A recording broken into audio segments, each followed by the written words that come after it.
Shigella എന്നത് അല്പം മാരകമായിട്ടുള്ള ഒരു ഡിസെൻട്രിയാണ്. കുട്ടികൾക്കും പ്രായമായവർക്കും ഒക്കെ പിടിപെട്ടാൽ ശ്രദ്ധിച്ചില്ലെങ്കിൽ ചിലപ്പോൾ അപകടകരമാവും. എന്നാൽ ശ്രദ്ധിച്ചാൽ നമുക്ക് ഈ രോഗം വരാതെ നോക്കാൻ പറ്റും. കേരളത്തിലെ പല ജില്ലകളിലും കുറേ വർഷമായിട്ട് മഴക്കാലത്തിൻ്റെ ആരംഭത്തിൽ തന്നെ ഈ രോഗം പലപ്പോഴും റിപ്പോർട്ട് ചെയ്യുന്നുമുണ്ട്.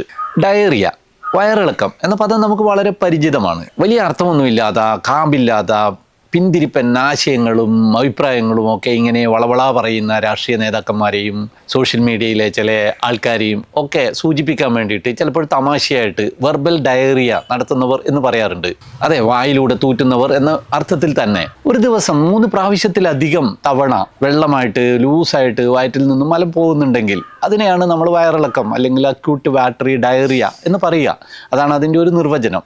പല കാരണങ്ങൾ കൊണ്ട് വയറിളക്കം ഉണ്ടാകാം. പലപ്പോഴും ഇതിന് കാരണം ഏതെങ്കിലും തരത്തിലുള്ള വൈറസുകളായിരിക്കും. അതല്ലാതെ പലതരത്തിലുള്ള ബാക്ടീരിയകൾ, ചിലപ്പോൾ വിബ്രിയോ കോളറ അടക്കം ഈ വയറിളക്കത്തിന് കാരണമാകാം. മുൻകാലങ്ങളിൽ കുട്ടികളുടെ മരണത്തിന് ഏറ്റവും പ്രധാനപ്പെട്ട കാരണങ്ങളിൽ ഒന്ന് ഇത്തരത്തിലുള്ള വയറിളക്കമായിരുന്നു. പലതവണ വെള്ളം പോലെ മലം വയറ്റിൽ നിന്ന് ഇങ്ങനെ പോവുക. പഴയ ആൾക്കാർ പറയുക കിണ്ടിയുടെ വാലിലൂടെ പോകുന്നത് പോലെ വയറ്റിൽ നിന്നും ഇങ്ങനെ വെള്ളമായിട്ട് മലം പോവുക എന്നുള്ളതായിരുന്നു. അങ്ങനെ പലതവണ വെള്ളം പോലെ മലം പോകുന്നതോട് കൂടിയിട്ട് ശരീരത്തിന് ആവശ്യമായിട്ടുള്ള ജലവും ലവണങ്ങളും ഒക്കെ നഷ്ടമാകും. അതുമൂലമുള്ള നിർജ്ജലീകരണം, ഡീഹൈഡ്രേഷൻ മൂലമാണ് പലപ്പോഴും അത് മരണത്തിലേക്ക് എത്തിക്കുന്നത്. അപ്പോൾ നമ്മൾ ചിലപ്പോൾ ചിന്തിക്കും, കുറേ സമയം നമുക്ക് വെള്ളമൊന്നും കുടിക്കാൻ കിട്ടാതായി പോയാലും നമ്മൾ അങ്ങനെ മരിച്ചു പോകുകയൊന്നും ചെയ്യില്ലല്ലോ എന്ന്. പക്ഷെ അങ്ങനെയല്ല, അതിൽ നിന്നും അല്പം വ്യത്യാസമുണ്ട്. അതായത് നമ്മുടെ നെർവുകൾ, നാഡികളൊക്കെ സന്ദേശം പരസ്പരം കൈമാറുന്നത് ഒരിടത്തു നിന്നും മറ്റൊന്നിലേക്കും അവിടെ നിന്ന് തലച്ചോറിലേക്കും ഒക്കെ കൈമാറുന്നത് അവയുടെ ജംഗ്ഷനുകളുടെ ഈ സാൾട്ടുകളുടെ അയേണുകൾ ഉപയോഗിച്ചുകൊണ്ടാണ്. അപ്പോൾ കൂടിയ അളവിൽ ഈ സോഡിയം, പൊട്ടാസ്യം, ലവണങ്ങളൊക്കെ നമ്മുടെ ശരീരത്തിൽ നിന്ന് നഷ്ടമായി കഴിഞ്ഞാൽ ഈ കമ്മ്യൂണിക്കേഷൻ ഇല്ലാതാവും. അതായത് തലച്ചോറിലേക്കും തലച്ചോറിൽ നിന്ന് തിരിച്ചുമുള്ള സിഗ്നലുകളൊക്കെ തകരാറിലാവും. ഹൃദയം നിന്നുപോകും, ശ്വാസകോശം നിന്നുപോകും, ആൾ മരിച്ചു പോകും. അപ്പോൾ നമ്മൾ വിചാരിക്കുന്ന അത്ര ലളിതമല്ല വയറിളക്കം പിടിച്ചു കഴിഞ്ഞിട്ട് നമ്മുടെ ശരീരത്തിലെ ഇങ്ങനെ ലവണങ്ങളും നമ്മുടെ ജലവും ഒക്കെ നഷ്ടപ്പെടുന്നത് നമ്മുടെ ജീവൻ പോകാൻ കാരണമാകാം. എന്നാൽ ORS എന്ന അത്ഭുത മരുന്നിൻ്റെ കണ്ടെത്തലോടെ, അതായത് ഓറൽ റീഹൈഡ്രേഷൻ സാൾട്ടിൻ്റെ ഈ അത്ഭുതകരമായിട്ടുള്ള കഴിവ് മനസ്സിലാക്കിയതിനോട് കൂടിയിട്ട് ലോകത്തെങ്ങും ഇതിലൊരു വലിയ മാറ്റം വന്നു. കേരളത്തിൽ പ്രത്യേകിച്ചിട്ടും വലിയ ബോധവൽക്കരണവും നമ്മുടെ പ്രാഥമിക ആരോഗ്യ സംവിധാനങ്ങളുടെ മികവും നമ്മുടെ ശുചിത്വ ബോധവും സാർവത്രികമായിട്ടുള്ള വിദ്യാഭ്യാസവും ഒക്കെ കൊണ്ട് തന്നെ ഈ ORSനെ പറ്റിയിട്ടുള്ള ബോധം വ്യാപകമായതോട് കൂടിയിട്ട് തന്നെ ഇത്തരത്തിലുള്ള വയറിളക്കങ്ങളെ തുടർന്നിട്ടുള്ള ഡീഹൈഡ്രേഷൻ മൂലമുള്ള മരണം വളരെ കുറഞ്ഞിട്ടുണ്ട്. ഇപ്പോൾ കേരളത്തിൽ അങ്ങനെയൊന്നും ഇല്ല എന്ന് തന്നെ നമുക്ക് പറയാൻ പറ്റും. എന്നാൽ ഡിസെൻട്രി, അക്യൂട്ട് ഡിസെൻട്രി എന്ന് പറയുന്നത് ഇതിൽ നിന്നും അല്പം വ്യത്യസ്തമായിട്ടുള്ള ഒരു തരം വയറിളക്കമാണ്. ഡിസെൻട്രി എന്നതിന് കൃത്യമായിട്ട് മലയാളത്തിലുള്ള ഒരു വാക്ക് അതിസാരമെന്നാണ്. പക്ഷേ നമ്മളത് അധികം അങ്ങനെ ഉപയോഗിക്കാറില്ല. അതുപോലെ തന്നെ വയറുകടി എന്നും ഉപയോഗിക്കാറുണ്ട് ചിലപ്പോൾ. സാധാരണ ഡയറിയിൽ വെള്ളമായിട്ട് ഇങ്ങനെ മലം പോവുകയാണ് ചെയ്യുക. എന്നാൽ ഈ ഡിസെൻട്രിയിൽ അല്പം വ്യത്യാസം ഉണ്ടാകും. മലത്തിനോടൊപ്പം തന്നെ രക്തത്തിൻ്റെ അംശവും കഫവും മ്യൂക്കസും ചിലപ്പോൾ പസ്സെല്ലുകളും ഒക്കെ കാണാം. സാധാരണ ഡയറികൾ പലതും വൈറസ് കൊണ്ടുണ്ടാകുന്നതാണെങ്കിൽ അതിന് പ്രത്യേകിച്ചിട്ട് നമുക്ക് ചികിത്സയൊന്നും ചെയ്യാനില്ല. കൂടുതൽ വെള്ളം കുടിക്കുകയും വിശ്രമിക്കുകയും ഒക്കെ ചെയ്യുന്നതോടുകൂടി കുറച്ച് ദിവസം കൊണ്ട് അത് കെട്ടടങ്ങും. എന്നാൽ ഡിസെൻട്രി പലപ്പോഴും വൈറസ് കൊണ്ടാകണമെന്നില്ല. പലതരത്തിലുള്ള ബാക്ടീരിയകൾ, അതുപോലെ പ്രോട്ടോസോവുകളൊക്കെ കൊണ്ട് സംഭവിക്കാം. സാധാരണ ഡയറിയ നമ്മുടെ ചെറുകുടലിലൊക്കെ ഉണ്ടാക്കുന്ന പ്രശ്നങ്ങൾ കൊണ്ടായിരിക്കും ഈ വയറിളക്കം ഉണ്ടാക്കുന്നതെങ്കിൽ ഡിസെൻട്രിയിൽ അത് വൻകുടലിലും അവിടെ നിന്ന് താഴോട്ടും ഒക്കെയുള്ള പ്രശ്നങ്ങൾ കൊണ്ടായിരിക്കും. അതായത് അക്യൂട്ട് ഡിസെൻട്രി എന്ന് പറയുന്നത് ഡയറിയേക്കാളും കുറച്ചുകൂടി ഗൗരവമുള്ള ഒരു തരം വയറിളക്കമാണ്. ഡിസെൻട്രിയിൽ ഇങ്ങനെ വെള്ളമായിട്ട് തന്നെ പോകണമെന്നൊന്നുമില്ല. അല്പമായിട്ട് വെള്ളമായിട്ടും അല്ലാതെയും ഒക്കെ ഇങ്ങനെ പോയിക്കൊണ്ടിരിക്കും. ഇങ്ങനെ പലതവണ വയറ്റിൽ നിന്ന് പോയിട്ട് വയറ്റിൽ ഒന്നും ഇല്ലാതായാലും വീണ്ടും കക്കൂസിൽ പോകാൻ തോന്നും. കടുത്ത വേദനയുണ്ടാവും, ചിലപ്പോൾ പനിയുണ്ടാവും. കുട്ടികൾക്കൊന്നും ഇത് ശ്രദ്ധിച്ചില്ലെങ്കിൽ നമ്മുടെ കൈവിട്ടു പോകും. നമുക്ക് നമ്മുടെ ഷിഗല്ലയിലേക്ക് തിരിച്ചു വരാം. ഇതൊരു തരം ബാക്ടീരിയകളാണ് ഉണ്ടാക്കുന്നത്. ഇതിൻ്റെ പേര് കേൾക്കുമ്പോൾ ഒരു വിദേശിയാണെന്ന് തോന്നും. സത്യത്തിൽ പേരേ ഉള്ള വിദേശി. ഈ രോഗം പണ്ടേ ഇവിടെ ഉണ്ട്, അല്ലാതെ പുതുതായിട്ട് അവതരിച്ച ഒരു രോഗമൊന്നുമല്ല. ഈ രോഗാണുവിനെ കണ്ടെത്തിയതും അതാണ് ഈ മാരകമായിട്ടുള്ള വയറിളക്കത്തിന് കാരണക്കാരൻ എന്ന് മനസ്സിലാക്കിയതും ഒക്കെ ഒരു ജാപ്പനീസ് ഡോക്ടറാണ്, ബാക്ടീരിയോളജിസ്റ്റ് കൂടിയായിട്ടുള്ള കിയോഷി ഷിഗ. അദ്ദേഹം കണ്ടെത്തിയത് കൊണ്ടാണ് അദ്ദേഹത്തോടുള്ള ആദരവായിട്ട് പിന്നീട് ഈ രോഗാണുവിൻ്റെ ജീനസ് നാമമായിട്ട് ഷിഗല്ല എന്ന് നൽകിയത്. ഷിഗല്ല ഡിസെൻട്രിയ എന്നാണ് ആ ബാക്ടീരിയയുടെ പേര്. ആ ബാക്ടീരിയ മൂലം ഉണ്ടാകുന്നതുകൊണ്ട് ഷിഗല്ലോസിസ് എന്നുമാണ് ഈ രോഗത്തിന് പറയുക. നമ്മൾ ചുരുക്കിയിട്ട് അതിന് ഷിഗല്ല എന്ന് രോഗത്തിനും ഇപ്പോൾ പേര് പറയുന്നു എന്നേ ഉള്ളൂ. 1896-97 കാലത്ത് ജപ്പാനിൽ വ്യാപകമായിട്ട് പടർന്നു പിടിച്ച ഒരു വയറിളക്ക രോഗമുണ്ടായിരുന്നു. ചുവന്ന വയറിളക്കം എന്നായിരുന്നു അതിന് പേരിട്ടിരുന്നത്. ആ വർഷം 90,000-ഓളം ആളുകൾക്ക് ആ രോഗം പിടിപെട്ടു. അതിൽ 30% ആളുകളും മരണപ്പെടുകയും ചെയ്തു. എങ്കിലും ഈ രോഗത്തിന് കാരണം എന്താണ് എന്നതിനെ പറ്റിയിട്ട് ഒരു ധാരണയും വന്നില്ലായിരുന്നു. രോഗാണുശാസ്ത്രത്തിൻ്റെ പിതാവായിട്ട് കണക്കാക്കപ്പെടുന്ന, അല്ലെങ്കിൽ മോഡേൺ മെഡിസിൻ്റെ തുടക്കക്കാരനായിട്ട് കണക്കാക്കപ്പെടുന്ന റോബർട്ട് കോച്ചിൻ്റെ സിദ്ധാന്തങ്ങളോട് വലിയ താല്പര്യമുള്ള ഒരാളായിരുന്നു കിയോഷി ഷിഗ. ബാക്ടീരിയകൾ പോലുള്ള സൂക്ഷ്മജീവികളായിരിക്കും ഇതിനും കാരണം എന്നുള്ള ഒരു ചിന്ത അദ്ദേഹത്തിനുണ്ടായിരുന്നു. നിരവധി രോഗികളുടെ മലത്തിന്റെ സാമ്പിളുകൾ പരിശോധിച്ചിട്ട് അദ്ദേഹം അവസാനം ആ ബാക്ടീരിയ കണ്ടെത്തി. അന്ന് അദ്ദേഹം അതിന് നൽകിയ പേര് ബാസിലസ് ഡിസെൻട്രിയെ എന്നാണ്. പിന്നീട് 1930 ഈ ബാക്ടീരിയക്ക് അദ്ദേഹത്തോടുള്ള ആദരവായിട്ട് പേര് മാറ്റി നൽകിയത് ഷിഗല്ല ഡിസെൻട്രിയ സെറോടൈപ്പ് 1 എന്നാണ് നമ്മൾ ഇപ്പോഴതിനെ വിളിക്കുന്നത്. പറഞ്ഞു വന്നത്, അദ്ദേഹം ഇത് ജപ്പാനിൽ കണ്ടെത്തിയെന്നേ ഉള്ളൂ. ആ രോഗം ജപ്പാനിൽ മാത്രമൊന്നുമല്ല, ആ കാലത്ത് തന്നെ പല രാജ്യങ്ങളിലും ഉണ്ടായിരുന്നു. ഇതുവരെയുള്ള അറിവനുസരിച്ചിട്ട് മനുഷ്യരുടെ ഉള്ളിൽ മാത്രമേ ഈ ഷിഗല്ല ബാക്ടീരിയക്ക് പെരുകാൻ പറ്റുന്നുള്ളൂ സ്വാഭാവികമായിട്ട്. ഗൊറില്ലകളിലൊക്കെ അപൂർവമായിട്ട് ഷിഗല്ല കണ്ടെത്തിയിട്ടുണ്ടെങ്കിലും അതെല്ലാം മനുഷ്യവാസമുള്ള പ്രദേശങ്ങളിലോട് ചേർന്നുള്ള പ്രദേശങ്ങളിലുള്ള ഗൊറില്ലകളിൽ മാത്രമായിരുന്നു. അതുകൊണ്ട് തന്നെ ഇവയുടെ സ്വാഭാവികമായിട്ടുള്ള ആതിഥേയ ജീവിയായിരിക്കാനുള്ള സാധ്യത വളരെ കുറവാണ്. 1889 സിമോൺ ഫ്ലെക്സിനർ ഫിലിപ്പീൻസിൽ വെച്ചിട്ട് മറ്റൊരു സ്പീഷീസിനെ കൂടി കണ്ടെത്തി. അദ്ദേഹം കണ്ടെത്തിയതിനാൽ തന്നെ അദ്ദേഹത്തോടുള്ള ആദരവായിട്ട് അതിന് പിന്നീട് ഷിഗല്ല ഫ്ലെക്സിനേരി എന്നാണ് പേര് നൽകിയിരിക്കുന്നത്. തുടർന്നുള്ള പഠനങ്ങളിൽ 2 സ്പീഷീസുകളെ കൂടി കണ്ടെത്തിയിട്ടുണ്ട്. 1915 ഡെൻമാർക്കിൽ നിന്നും കാൾസോണും 1930 ബാംഗ്ലൂരിൽ നിന്ന് JSK ബോയ്ഡും. അങ്ങനെ പുതുതായി കണ്ടെത്തിയ ആ 2 എണ്ണത്തിനും ഷിഗല്ല സോണി എന്നും ഷിഗല്ല ബോയ്ഡി എന്നുമാണ് പേര് നൽകിയിരിക്കുന്നത്. അങ്ങനെ ഈ 2 ഇനങ്ങൾ കൂടി ചേർത്തിട്ട് മൊത്തം 4 ഇനം ഷിഗല്ല ബാക്ടീരിയകളാണ് ഇതുവരെയായിട്ട് കണ്ടെത്തിയിട്ടുള്ളത്. ഷിഗല്ല സോണി ഒഴിച്ചിട്ട് മറ്റ് 3 ഇനങ്ങൾക്കും മറ്റ് വകഭേദങ്ങൾ കൂടിയുണ്ട്. ഷിഗല്ല സോണിക്ക് ആ ഒറ്റൊരു വിധം മാത്രമേ ഉള്ളൂ. ഇവരുടെ ഒക്കെ കൂട്ടത്തിൽ ഏറ്റവും അപകടകാരിയായിട്ട് കണക്കാക്കപ്പെടുന്നത് ഷിഗല്ല ഡിസെൻട്രിയെ തന്നെയാണ്. ഓരോ വർഷവും ലക്ഷക്കണക്കിന് ആൾക്കാരാണ് ഈ ഷിഗല്ലോസിസ് മൂലം മരണപ്പെടുന്നത്. 2005 ലോകാരോഗ്യ സംഘടന പ്രസിദ്ധീകരിച്ച ഒരു റിപ്പോർട്ടിൽ മരണം ഒരു 7 ലക്ഷമായിട്ട് കാണിച്ചിട്ടുണ്ട്. 2021 ഒരു റിപ്പോർട്ടിൽ അത് 2,13,000 എണ്ണമായിട്ടുമാണ് കണക്കാക്കിയിരിക്കുന്നത്. അതായത് മരണത്തിന്റെ സംഖ്യ. നമ്മുടെ ഇന്ത്യയിൽ മാത്രമായിട്ട് എത്ര ഷിഗല്ല രോഗികൾ ഉണ്ടാകുന്നുണ്ട്, എത്ര മരണം ഉണ്ടാകുന്നു എന്നുള്ളതിനെ പറ്റിയിട്ടുള്ള കൃത്യമായിട്ടുള്ള കണക്കൊന്നുമില്ല. നമ്മുടെ രാജ്യത്ത് 4 സ്പീഷീസുകളും രോഗം ഉണ്ടാക്കുന്നുണ്ടെങ്കിലും ഏറ്റവും കൂടുതൽ 60% അധികം രോഗം ഉണ്ടാക്കുന്നത് ഷിഗല്ല ഫ്ലെക്സിനേറി എന്ന വിഭാഗമാണ്. മറ്റ് സ്പീഷീസുകളായിട്ടുള്ള Shigella sonnei 23.8%, Shigella dysenteriae 9.8%, Shigella boydii 5.7% എന്നിങ്ങനെയാണ് ഉത്തരേന്ത്യയിലെ കണക്ക്. ദക്ഷിണേന്ത്യയിൽ ഇങ്ങനെ ആവണമെന്നില്ല. കേരളത്തിൽ കാര്യമായിട്ടുള്ള ഒരു ഷിഗല്ലോസിസ് പകർച്ചവ്യാധി ആദ്യമായിട്ട് റിപ്പോർട്ട് ചെയ്യുന്നത് 2009 തിരുവനന്തപുരത്ത് ഒരു കല്യാണ സദ്യയിൽ പങ്കെടുത്ത് ഭക്ഷണം കഴിച്ചതിലെ 300-ലധികം പേർക്കാണ് ഷിഗല്ലോസിസ് പിടിപെട്ടത്. ഷിഗല്ല സോണി ആയിരുന്നു അന്നത്തെ പ്രശ്നക്കാരൻ. തൃശൂർ മെഡിക്കൽ കോളേജിൽ 14 വർഷം നീണ്ട ഒരു പഠനം നടന്നിട്ടുണ്ട്.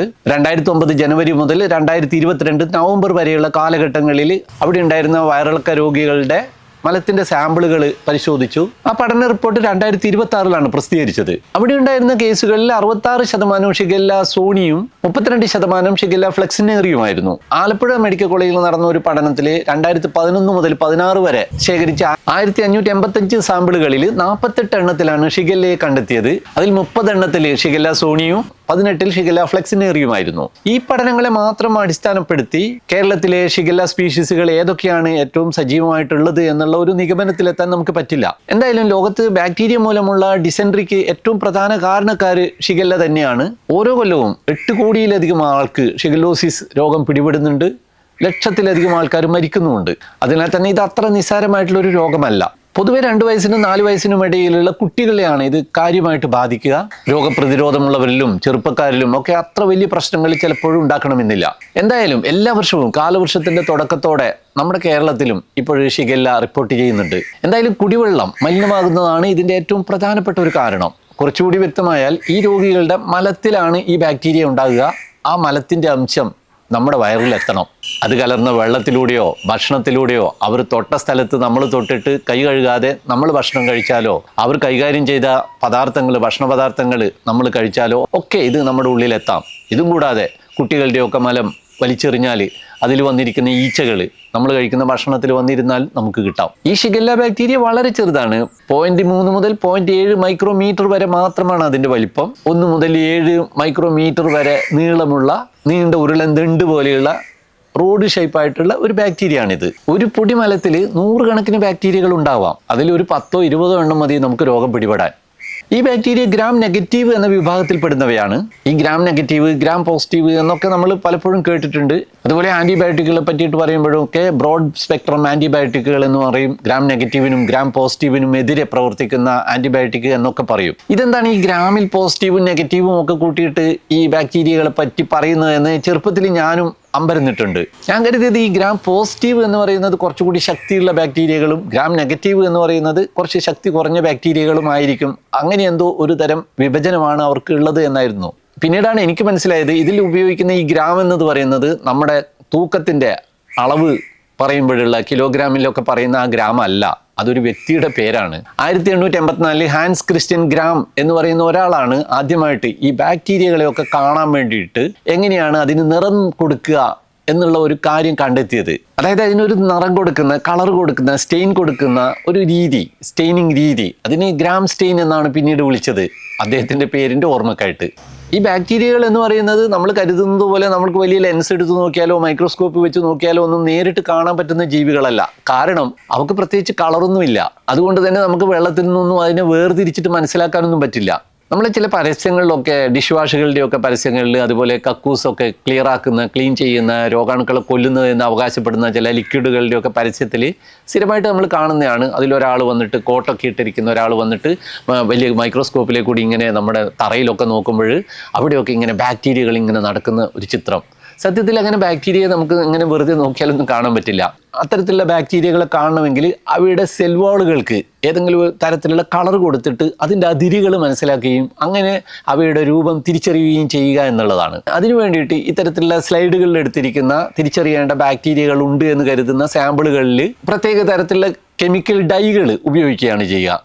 ക്രിസ്റ്റൽ വയലറ്റിൻ്റെ ഒക്കെ ഡൈ. എന്നിട്ട് അതിനുശേഷം അതൊക്കെ ആൽക്കഹോൾ ഉപയോഗിച്ചിട്ട് കഴുകിയങ്ങ് കളയും. ഈ സ്റ്റെയിനിൻ്റെ പ്രത്യേകത മൂലം ചില ബാക്ടീരിയകളുടെയൊക്കെ സെൽവോളുകളിൽ, അതിൻ്റെ കോശഭിത്തികളിൽ ഈ കളർ ഇങ്ങനെ പിടിച്ചു നിൽക്കും. അത് ആൽക്കഹോൾ ഉപയോഗിച്ച് കഴുകിയാൽ പോവില്ല. അതായത് സ്റ്റെയിനിങ് ആവും. അതായത് അതിന് കറ പിടിച്ചതുപോലെ ആ കളർ അവിടെ പിടിക്കും. ഈ ക്രിസ്റ്റൽ വയലറ്റിൻ്റെ നീല അല്ലെങ്കിൽ വയലറ്റ് നിറത്തിലായിരിക്കും അത് ഉണ്ടാകുക. ഇങ്ങനെ ഈ കളർ പിടിക്കുന്ന തരം ബാക്ടീരിയകൾക്ക് ഗ്രാം പോസിറ്റീവ് ബാക്ടീരിയകൾ എന്ന് വിളിക്കും. ഇങ്ങനെ കളർ കൊടുത്തതിൻ്റെ ശേഷം അത് കളർ പിടിക്കാതിരിക്കുകയും കഴുകുമ്പോൾ മുഴുവൻ പോവുകയും, എന്നാൽ പിന്നീട് കൗണ്ടർ സ്റ്റെയിൻ ചെയ്യുമ്പോൾ, സഫ്രാനിനൊക്കെ ഉപയോഗിച്ച് ചെയ്യുമ്പോൾ അവിടെ ചുവപ്പോ പിങ്കോ നിറമായിട്ട് മാറുകയും ചെയ്യും. ഇങ്ങനെയുള്ളവയെ ഗ്രാം നെഗറ്റീവ് ബാക്ടീരിയകൾ എന്നും വിളിക്കും. നമ്മുടെ ഷിഗല്ല ഗ്രാം നെഗറ്റീവ് ബാക്ടീരിയ ആണ്. ഇതിന് സ്വന്തമായിട്ട് അങ്ങനെ ചലിക്കാൻ പറ്റില്ല, മോട്ടിലിറ്റി ഇല്ല. അതുതന്നെയാണ് അതിൻ്റെ അപകടവും. വളരെ കുറഞ്ഞ അളവിൽ തന്നെ നമ്മുടെ ഉള്ളിൽ എത്തിക്കഴിഞ്ഞാൽ നമുക്ക് രോഗം പിടിപെടാം. 1 മില്ലിമീറ്റർ സ്ഥലത്ത് 1000 മുതൽ 3000 എണ്ണത്തിന് വരെ തൊട്ട് ഇങ്ങനെ നിൽക്കാൻ പറ്റുന്ന അത്രയും ചെറുതാണവ. ഈ രോഗം പിടിപെട്ട ആളുടെ മലത്തിൻ്റെ ഒരു അംശം വെള്ളത്തിലൂടെ നമ്മുടെ കിണറിലെത്തിയാൽ, അല്ലെങ്കിൽ കുടിവെള്ളത്തിലെത്തിയാൽ, അത് നന്നായി നമ്മൾ തിളപ്പിക്കാതെ കുടിച്ചാൽ, പാചകത്തിന് ഉപയോഗിച്ചാൽ, അതുപോലെ ഈ രോഗം വന്നയാൾ കക്കൂസിൽ പോയിട്ട് കഴുകിയാലും കൈ നന്നായിട്ട് കഴുകിയില്ലെങ്കിൽ അയാൾ പിടിച്ച സ്ഥലത്തൊക്കെ പിന്നീട് നമ്മൾ പോയി തൊട്ടിട്ട് നമ്മൾ കൈ കഴുകാതെ ഭക്ഷണം കഴിച്ചാൽ, അയാൾ തൊട്ട പദാർത്ഥങ്ങളൊക്കെ നമ്മൾ എടുത്തിട്ട് കഴിച്ചാൽ, ഇങ്ങനെ പല വിധത്തിൽ നമുക്ക് രോഗം പിടിപെടാം. അതുകൂടാതെ കുട്ടികൾക്കൊക്കെ ഈ രോഗം വന്നു കഴിഞ്ഞാൽ അത് അവരുടെ മലം വലിച്ചെറിഞ്ഞിട്ടുണ്ടെങ്കിൽ അവിടെ പോയിട്ട് ഇരുന്ന ഈച്ച നമ്മുടെ ഭക്ഷണത്തിലൊക്കെ വന്നിരുന്നു കഴിഞ്ഞാൽ അവയുടെ കാലിലെയും അതേപോലെ അതിൻ്റെ വദനഭാഗത്തിലൂടെയും ഒക്കെ പകർന്നു കിട്ടിയ മലത്തിൻ്റെ ചെറിയ അംശത്തിൽ പോലും ഈ ആവശ്യമായിട്ടുള്ള അത്ര ബാക്ടീരിയ ഉണ്ടാവും. അങ്ങനെ നമുക്ക് രോഗം പിടിപെടാം. ഈ ബാക്ടീരിയകൾ നമ്മുടെ കുടലിലേക്ക്, വൻകുടലിൽ എത്തിക്കഴിഞ്ഞാൽ അവിടെയുള്ള ശ്ലേഷ്മസ്തരം, അതായത് മ്യൂക്കസ് മെംബ്രെയിനിലെ സെല്ലുകളിലേക്ക് നുഴഞ്ഞു കയറും. അവിടുത്തെ ആ കോശങ്ങളിൽ വെച്ച് തന്നെ അവ പെരുകും. അങ്ങനെ ഇവയുടെ ഉപാപചയ പ്രവർത്തനങ്ങളുടെ ഭാഗമായിട്ട് കുറേ വേസ്റ്റുകൾ അത് പുറത്തേക്ക് തള്ളും. അവ പ്രശ്നക്കാരായിട്ടുള്ള ചില ടോക്സിനുകളാണ്, വിഷപദാർത്ഥങ്ങളാണ്. അവയെ ഷിഗ ടോക്സിൻസ് എന്നാണ് വിളിക്കുന്നത്. ഈ ഷിഗ ടോക്സിൻ നമ്മുടെ കുടലിൻ്റെ സ്വാഭാവികമായിട്ടുള്ള പ്രവർത്തനത്തെ ബാധിക്കും. കുടലിൻ്റെ ഏറ്റവും മുകളിലത്തെ ആ സ്ഥലത്തെ അഴുക്കിക്കളയും. എന്നിട്ട് മലത്തോടൊപ്പം അതിൻ്റെ ചെറിയ ഭാഗങ്ങൾ പുറത്തേക്ക് വരും. അങ്ങനെ അഴുകി മുകളിലെ പാളി പോകുമ്പോൾ അതിനടിയിലുള്ള രക്തക്കുഴലുകളിൽ നിന്നുള്ള രക്തവും കൂടി ഈ മലത്തോടൊപ്പം പുറത്തേക്ക് വരും. അതുകൊണ്ടാണ് ഇത്തരത്തിലുള്ള ഡിസെൻട്രി ഉള്ളവരുടെ മലത്തിൽ രക്തത്തിൻ്റെ അംശവും കഫത്തിൻ്റെ അംശവും മ്യൂക്കസിൻ്റെ അംശവും ചലത്തിൻ്റെ അംശവും ഒക്കെ കാണുന്നത്. ഈ രോഗാണു ശരീരത്തിനുള്ളിൽ എത്തിക്കഴിഞ്ഞാൽ പരമാവധി 7 ദിവസത്തിനുള്ളിൽ തന്നെ അതിൻ്റെ ലക്ഷണങ്ങളൊക്കെ കാണിക്കും. ചിലപ്പോൾ ആദ്യത്തെ 2ാമത്തെ ദിവസം തന്നെ ഈ ലക്ഷണങ്ങൾ കാണിക്കുകയും ചെയ്യും. തുടർച്ചയായിട്ടുള്ള വയറിളക്കവും അതിനെ തുടർന്നിട്ടുണ്ടാകുന്ന നിർജ്ജലീകരണവും അവയോടൊപ്പം തന്നെ സംഭവിക്കുന്ന ഈ ലവണങ്ങളുടെ നഷ്ടവും ഒക്കെ കൊണ്ട് ന്യൂറോണുകളൊക്കെ പ്രശ്നത്തിലായിട്ടുള്ള ഒന്ന് ഷോക്കായിരിക്കും പലപ്പോഴും അപകടകരമായിട്ടുള്ള ഒരു അവസ്ഥയിലേക്ക് നമ്മൾ എത്തിക്കുക. അങ്ങനെ ചിലപ്പോൾ മരണത്തിലേക്ക് എത്തും. ചെറിയ കുട്ടികളിൽ ഇതുമൂലം ചിലപ്പോൾ സിഷേഴ്സ്, അതായത് ജെന്നിയുടെ ചില ലക്ഷണങ്ങൾ കാണിക്കാം. തുടർച്ചയായിട്ടുള്ള വയറിളക്കം റെക്ടൽ പ്രൊലാപ്സിലേക്ക് നയിക്കും. അതായത് വൻകുടലിനുള്ളിലുള്ള ശ്ലേഷ്മസ്തരം, ആ മ്യൂക്കസ് മെംബ്രെയിനൊക്കെ മലദ്വാരത്തിലൂടെ പുറത്തേക്ക് തള്ളി വരുന്ന ഒരവസ്ഥ. കൃത്യമായിട്ട് ആൻറ്റിബയോട്ടിക്കുകളൊക്കെ ഉപയോഗിച്ചുകൊണ്ടുള്ള ചികിത്സയൊന്നും ലഭിക്കാതിരുന്നാൽ ചിലപ്പോൾ ചില ആളുകളിൽ ഈ രോഗം അവരുടെ രക്തത്തിലെ ചുവന്ന രക്താണുക്കളെയും പ്ലേറ്റ്ലെറ്റുകളുടെയും ഒക്കെ നശിപ്പിച്ചിട്ട് അവയുടെ എണ്ണം വല്ലാതെ കുറച്ച് കളയും. ഹീമോലിറ്റിക് യൂറിമിക് സിൻഡ്രോം എന്നൊരവസ്ഥയിലേക്ക് എത്തും. വൃക്കകളുടെ പ്രവർത്തനത്തെ അത് ബാധിക്കാം. ഇതുകൂടാതെ ചിലരിൽ വൻകുടലിന്റെ ചലനശേഷി നഷ്ടമായിട്ട് അതിനുള്ളിൽ രോഗാണുക്കൾ ഇങ്ങനെ പെരുകി അവിടെയൊക്കെ പൊട്ടി പഴുത്ത് ഈ പഴുപ്പ് വയറിനുള്ളിലേക്ക് ബാധിച്ച് പെരിട്ടോണൈറ്റിസ് എന്ന് പറയുന്ന ഒരു മാരകാവസ്ഥയിലേക്കൊക്കെ എത്താം. കൂടാതെ ഈ ഷിഗല്ല ബാക്ടീരിയകൾ ഉണ്ടാക്കുന്ന ഷിഗ ടോക്സിൻ നമ്മുടെ തലച്ചോറിനെ ബാധിക്കാം. ഷിഗല്ല എൻകഫലൈറ്റിസ് എന്ന ഒരു അവസ്ഥയെത്താം. അപസ്മാരവും ബോധക്ഷയവും പൂർണ്ണമായിട്ട് ബോധമില്ലാതാകുന്ന ഒരു അവസ്ഥയും ഒക്കെ ഉണ്ടാകാം. കോഴിക്കോട് മെഡിക്കൽ കോളേജിലെ ഡോക്ടർ MB ജയകൃഷ്ണന്റെ നേതൃത്വത്തിൽ ഷിഗല്ല ടോക്സിനുകൾ മൂലമുള്ള ടോക്സിക് എൻകെഫലോപ്പതിയെ പറ്റി കൂടുതൽ വിശദമായിട്ടുള്ള പഠനങ്ങൾ നടന്നിട്ടുണ്ട്. ഷിഗല്ല ബാക്ടീരിയകൾക്ക് നമ്മുടെ മനുഷ്യരുടെ ശരീരത്തിന് പുറത്ത് പ്രത്യുത്പാദനം നടത്താനും പെരുകാനും പറ്റില്ല. പക്ഷേ ദിവസങ്ങളോളമോ ആഴ്ചകളോളമോ പുറത്ത് അതിന് അതിജീവിക്കാൻ പറ്റുകയും ചെയ്യും. ഷിഗല്ലോസിസിന്റെ ലക്ഷണങ്ങളും പലരിലും പല വിധത്തിലാകാം. ചില ആളുകളിൽ ഈ ബാക്ടീരിയകൾ കടന്നാലും പ്രത്യേകിച്ചിട്ട് യാതൊരു ലക്ഷണവും കാണിക്കില്ല. മറ്റു ചിലരിൽ വളരെ സാധാരണമായിട്ടുള്ള രക്തമൊന്നും ഇല്ലാത്ത ഡയറിയയുടെ ലക്ഷണങ്ങൾ മാത്രമായിരിക്കും കാണിക്കുക. മൂന്നാമത്തെ വിഭാഗക്കാരിലാണ് ഷിഗല്ലോസിസിന്റെ ശരിയായിട്ടുള്ള ലക്ഷണങ്ങൾ പ്രകടമാകുക. രക്തത്തോടു കൂടിയിട്ടുള്ള വയറിളക്കം തന്നെ. ഇത് 3 ദിവസത്തിലധികം ഇങ്ങനെ തുടരാം. കടുത്ത പനി, വയറുവേദന, ഇടക്കിടക്ക് കക്കൂസിൽ പോകാൻ തോന്നുക, പോയാലും വീണ്ടും പോകാൻ തോന്നുക, അപ്പോഴും വേദന ഉണ്ടാവുക ഒക്കെയാണ് അതിൻ്റെ ഒരു ലക്ഷണങ്ങൾ. ഇങ്ങനെ നിരവധി തവണ വയറിൽ നിന്ന് പോകുന്നതുകൊണ്ട് തന്നെ നിർജ്ജലീകരണം ഒക്കെ ഉണ്ടാവും. ഡോക്ടർ KK പുരുഷോത്തമനെ പോലെയുള്ള ജനകീയ ആരോഗ്യ പ്രവർത്തകരായിട്ടുള്ള വിദഗ്ധ ഡോക്ടർമാരുടെ അഭിപ്രായത്തിൽ നമ്മുടെ കേരളത്തിൽ ഇപ്പോഴും ഷിഗല്ല സോണിയാണ് കൂടുതൽ പ്രകടമായിട്ട് കാണുന്നത്. മുൻപെങ്ങും ഇല്ലാത്ത വിധം കേരളത്തിൽ നിന്ന് എല്ലാ ജില്ലകളിൽ നിന്നും ഷിഗല്ല കേസുകൾ റിപ്പോർട്ട് ചെയ്യപ്പെടുമ്പോൾ and we are now aware that Shigella soni is the predominant strain and the presentation is different, antibiotic sensitivity is different. There are 2 mistakes we are likely to do. One thing is, we are all now aware that Shigella soni is presenting with more of watery diarrhea like a viral diarrhea or a food poisoning case, and we cannot differentiate a viral diarrhea from this Shigella soni presentation. So we'll be tempted to overuse antibiotics. സാധാരണഗതിയിൽ shigella Sony എപ്പോഴും വലിയ പ്രശ്നങ്ങളൊന്നും ഉണ്ടാക്കാറില്ല. സാധാരണമായിട്ടുള്ള ഡയറിയുടെ ലക്ഷണങ്ങൾ മാത്രമായിരിക്കും കാണിക്കുക. അതുകൊണ്ട് തന്നെ ഈ ഒരു ആശയക്കുഴപ്പം പലപ്പോഴും ഉണ്ടാവും. ഇത് സാധാരണമായിട്ടുള്ള ഡയറി ആണോ അതോ ഷിഗല്ലയാണോ എന്നുള്ളത്. അതായത് ഇവ തമ്മിൽ തിരിച്ചറിയാൻ ചെറിയ വിഷമം ഉണ്ടാകാം. സാധാരണയായിട്ടുള്ള വൈറൽ ഡയറിയകൾക്ക് പ്രത്യേകിച്ചിട്ട് ചികിത്സയുടെ ആവശ്യമൊന്നുമില്ല. ആവശ്യമായിട്ടുള്ള വെള്ളമൊക്കെ കൊടുക്കുക, ഡീഹൈഡ്രേഷൻ ഇല്ലാതെ നോക്കുക, വിശ്രമം ഒക്കെ ഉണ്ടായിക്കഴിഞ്ഞാൽ തന്നെ അവർ കുറച്ച് ദിവസം കൊണ്ട് തന്നെ രോഗത്തിൽ നിന്ന് മുക്തരാകും. അതേസമയം ഷിഗല്ല സോണി പലപ്പോഴും ഇത്തരത്തിലുള്ള ഡയറിയയുടെ ലക്ഷണങ്ങൾ മാത്രം കാണിക്കുന്നത് കൊണ്ട് തന്നെ ഇവയുടെ ചികിത്സയ്ക്ക് വേണ്ടിയിട്ട് ആന്റിബയോട്ടിക്കുകളൊന്നും ഉപയോഗിക്കാറില്ല. ഇത് ഷിഗല്ല സോണിയാണോ അതോ വെറും വൈറൽ ഡയറി ആണോ എന്ന് തിരിച്ചറിയാതെ അവർക്ക് എല്ലാത്തിനും ആന്റിബയോട്ടിക്കുകൾ കൊടുക്കുകയാണെങ്കിൽ അത് പിന്നീട് ഈ ആന്റിബയോട്ടിക് റെസിസ്റ്റൻസിലേക്ക് എത്തിക്കുമെന്നതിനാൽ തന്നെ അത് ഒട്ടും പ്രായോഗികമല്ല. അതുകൊണ്ട് തന്നെ PCR ടെസ്റ്റുകൾ ചെയ്ത് ഇത് ബാക്ടീരിയലാണോ വൈറലാണോ എന്ന് തിരിച്ചറിയുക എന്നുള്ളതാണ് ഏറ്റവും പ്രധാനം. പക്ഷേ നിലവിൽ ഇത്തരത്തിലുള്ള PCR ടെസ്റ്റുകൾക്ക് വലിയ ചിലവ് വരും. അത് പ്രായോഗികമല്ല. അതുകൊണ്ട് തന്നെ ഇത് വാട്ടറി ഡയറി ആണോ അല്ല ഷിഗല്ല മൂലമുള്ളതാണോ എന്ന് തിരിച്ചറിയാനായിട്ട് ഈ മലപരിശോധന വളരെയധികം ഗുണം ചെയ്യുമെന്നാണ് അദ്ദേഹം അഭിപ്രായപ്പെടുന്നത്. അതായത് ഈ മലത്തിന്റെ സാമ്പിളുകളിൽ രക്തത്തിന്റെയോ മ്യൂക്കസിന്റെയോ പസ്സെല്ലുകളുടെയോ ഒക്കെ സാന്നിധ്യമുണ്ടെങ്കിൽ അത് ചിലപ്പോൾ ബാക്ടീരിയൽ അസുഖമായിരിക്കും എന്ന് കണ്ടുകൊണ്ട് അതിനെ ആന്റിബയോട്ടിക് ചികിത്സകളിലേക്ക് പോകാവുന്നതാണ്. കൾച്ചറൊക്കെ ചെയ്തുകൊണ്ട് ഇവയെ കണ്ടെത്താനുള്ള ശ്രമങ്ങൾ എത്രമാത്രം വിജയിക്കുമെന്ന കാര്യത്തിലും അദ്ദേഹത്തിന് സംശയമുണ്ട്. ഏറ്റവും പെട്ടെന്ന് തന്നെ സാമ്പിളുകൾ ശേഖരിച്ചില്ലെങ്കിൽ ഈ കൾച്ചർ ചെയ്തുകൊണ്ട് പ്രത്യേകിച്ചിട്ട് ഗുണമുണ്ടാകണമെന്നില്ല. എങ്കിലും വ്യാപകമായിട്ട് ഒരു പ്രദേശത്ത് കൂടുതൽ ആളുകൾക്ക് ഈ രോഗം പിടിപെടുന്നുണ്ടെങ്കിൽ അത് ഏത് വിധത്തിലുള്ളതാണ് എന്നൊക്കെ മനസ്സിലാക്കാൻ കൾച്ചർ ചെയ്യേണ്ടത് തീർച്ചയായിട്ടും ആവശ്യവും തന്നെയാണ്. വളരെ കുറച്ചെണ്ണം ബാക്ടീരിയകൾക്ക് പോലും ഈ രോഗം ഉണ്ടാക്കാമെന്നതിനാൽ തന്നെ ഇത് വളരെ പെട്ടെന്ന് പടർന്നു പിടിക്കുകയും ചെയ്യാം. നമ്മൾ മലയാളികൾക്ക് മികച്ച വ്യക്തി ശുചിത്വ ശീലങ്ങളുള്ളവരാണ് എന്ന് നമ്മൾ കരുതുന്നവരാണ്, നമ്മൾ അതിൽ അഭിമാനിക്കുന്നവരാണ്. എങ്കിലും എന്തുകൊണ്ടായിരിക്കും ഇങ്ങനെ ജലജന്യ രോഗങ്ങൾ കേരളത്തിൽ ഇപ്പോൾ കൂടുതലായിട്ട് കാണുന്നത് എന്നുള്ളത് വളരെ കാര്യമായിട്ട് ഗൗരവത്തോടെ ചിന്തിക്കേണ്ട ഒരു കാര്യമാണ്. ഹെപ്പറ്റൈറ്റിസ് എ മൂലമുള്ള മരണങ്ങൾ കാര്യമായിട്ട് കൂടിയിട്ടുണ്ട്. ടൈഫോയിഡ് കൂടുതലായിട്ട് പടരുന്നുണ്ട്. ഇതൊക്കെയും രോഗമുള്ളവരുടെ മലത്തിന്റെ അംശം നമ്മുടെ കുടിവെള്ളത്തിൽ എത്തുന്നത് കൊണ്ട് തന്നെ സംഭവിക്കുന്നതാണ്. ഭൂരിഭാഗവും നമ്മുടെ കുടിവെള്ളം, അതിൽ കിണർവെള്ളം കൂടുതലായിട്ട് മലിനമായിക്കൊണ്ടിരിക്കുകയാണ്. നമ്മുടെ കിണറുകൾ കൃത്യമായിട്ടുള്ള ഇടവേളകളിൽ ക്ലോറിനേഷൻ നടത്തി രോഗാണുക്കളെ ഇല്ലാതാക്കിയേ പറ്റൂ. നമ്മുടെ ഇത്രയും കാലമായിട്ടുള്ള ധാരണ നഗരങ്ങളിലെ പൈപ്പ് വെള്ളം മലിനവും നമ്മുടെയൊക്കെ നന്മകളാൽ സമൃദ്ധമായിട്ടുള്ള നാട്ടിൻപുറത്തെ കിണറുകളിൽ നിന്നുള്ള വെള്ളം നേരിട്ട് കോരി കുടിക്കാൻ പറ്റുന്നവയും ഒക്കെയാണ് എന്നാണ്. അത്രമാത്രം ശുദ്ധമാണ് നാട്ടിൻപുറങ്ങളിലെ കിണറുകളിലെ വെള്ളം എന്നായിരുന്നു. എന്നാൽ ഇപ്പോൾ കഥ മാറിയിരിക്കുന്നു. നഗരങ്ങളിൽ മാത്രമല്ല മറ്റു പ്രദേശങ്ങളിലുള്ള കുടിവെള്ളവും മലിനമാണ്. അതിലും ഈ കോളിയുടെയും ഷിഗല്ലയുടെയും സാന്നിധ്യം കാണുന്നു. അമീബിക് മസ്തിഷ്ക ജ്വരം ഗ്രാമങ്ങളിലുള്ള കുളങ്ങളിൽ കുളിച്ചവർക്കും തോടുകളിൽ കുളിച്ചവർക്കും ഒക്കെ പിടിപെടുന്നു. എന്തായിരിക്കും ഈ തിരിച്ചുപോക്കിന് കാരണമെന്ന് കാര്യമായിട്ട് നമ്മൾ ചിന്തിച്ചേ മതിയാവൂ. നമ്മുടെ സെപ്റ്റിക് ടാങ്ക് സംവിധാനങ്ങൾക്ക് എന്തെങ്കിലും പ്രശ്നമുണ്ടോ? അത് കൃത്യമായും ശാസ്ത്രീയമായിട്ടുള്ള രീതിയിൽ തന്നെയാണോ നിർമ്മിച്ചിരിക്കുന്നത്? അതിൽ വേരുകളും മറ്റുമൊക്കെ കയറുന്നുണ്ടോ? അതിലെ ഡ്രെയിനേജിൽ നിന്നുള്ള വെള്ളം നമ്മുടെ കിണറുകളിൽ എത്തുന്നുണ്ടോ എന്നുള്ള കാര്യമൊക്കെ കൂടുതലായിട്ട് പരിശോധിക്കേണ്ടതാണ്. കൂടാതെ നമ്മുടെ പുതിയ ഭക്ഷണശീലങ്ങൾ, സ്റ്റൈലുകൾ ഒക്കെ ഇത്തരം രോഗവ്യാപനത്തിന് കാരണമായിട്ടുണ്ടോ എന്നുകൂടി ചിന്തിക്കണം. പലതരത്തിലുള്ള പുതുവിഭവങ്ങളാണ് നമ്മളിപ്പോൾ കാണുന്നത്.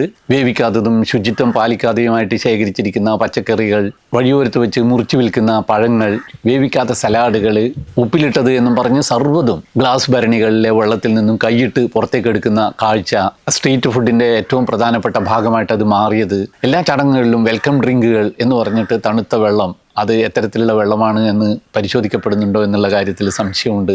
തിളപ്പിച്ചാറിയ വെള്ളം കുടിക്കുന്നതിന് പകരം പച്ചവെള്ളത്തിലേക്ക് അല്പം തിളപ്പിച്ച വെള്ളം മാത്രം ഒഴിച്ചുകൊണ്ട് നൽകുന്ന ഹോട്ടലുകൾ, ഇതൊക്കെ നമ്മുടെ ദൈനംദിന ഭക്ഷണ രീതികളുടെ ഭാഗമായി കഴിഞ്ഞു. പണ്ട് നഗരങ്ങളിലെ കുടിവെള്ളത്തിലായിരുന്നു ഈ കോളിയുടെ സാന്നിധ്യം പലപ്പോഴും റിപ്പോർട്ട് ചെയ്തിരുന്നത്. എന്നാൽ അത് ഇപ്പോഴെല്ലായിടത്തുമായി. സർക്കാർ നിയന്ത്രണത്തിലുള്ള പൊതുവിതരണ സംവിധാനത്തിൽ കൃത്യമായിട്ടുള്ള ക്ലോറിനേഷനൊക്കെ നടക്കുന്നതുകൊണ്ട് അത്തരം ഈ കോളി സാന്നിധ്യ റിപ്പോർട്ടുകൾ ഇപ്പോൾ നഗരങ്ങളിൽ കുറവാണ്.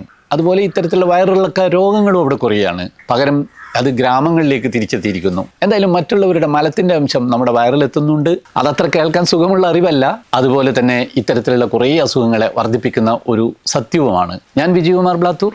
ഇതുപോലെ വളരെ ചെറിയ ബാക്ടീരിയകൾ മുതൽ വളരെ വലിയ സസ്തനികൾ വരെയുള്ള നമ്മുടെ ജീവലോകത്തിലെ മറ്റൊരു ജീവിയുടെ വിശേഷങ്ങളുമായിട്ട് ഉടൻ വരാം. അതുവരേക്കും വണക്കം.